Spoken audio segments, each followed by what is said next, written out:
इंतकाम, झूठे केसेस और कैदोबंद की सौबतें बर्दाश्त की, लेकिन कोई मुस्लिम लीग जो है नवाज शरीफ को छोड़ कर नहीं गया। प्रेस कॉन्फ्रेंस नहीं की।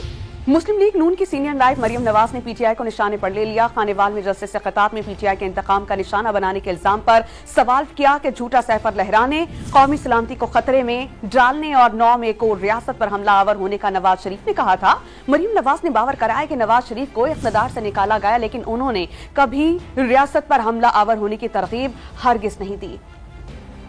इंतकाम का सामना किया, झूठे केसेस का सामना किया, लेकिन कोई मुस्लिम लीगी नवाज शरीफ को छोड़ के नहीं गया। प्रेस कॉन्फ्रेंसेस की लाइनें नहीं लगाई। आज इंतकाम का इल्जाम लगाते हो। क्या नवाज शरीफ ने कहा था कि इख्तिदार से जब निकलो तो झूठा साइफर लहरा दो? क्या नवाज शरीफ ने कहा था कि कौमी सलामती को खतरे में डाल दो? क्या नवाज शरीफ ने कहा था कि 9 मई को रियासत पर, पाकिस्तान पर हमला कर दो? क्या नवाज शरीफ ने कहा था कि शुहदा की यादगारों पर हमला करो, वहाँ आग लगाओ? नवाज शरीफ को भी तो इख्तिदार से निकाला गया। शरीफ ने आपको दर्ज दिया कि अपने ही मुल्क पे हमला कर दो। क्या नवाज शरीफ ने कहा कि डंडा लेकर पुलिस वालों की हड्डियां तोड़ो? क्या नवाज शरीफ कभी व्हील चेयर पे बैठा? क्या नवाज शरीफ ने कभी टांग पे प्लास्टर चढ़ाया? इन्होंने केपीके के एक छोटे से गांव में जाली इंट्रा पार्टी इलेक्शन कराया और आज इल्जाम लगाते हो कि तुम्हारा इंतखाबी निशान तुमसे ले लिया गया।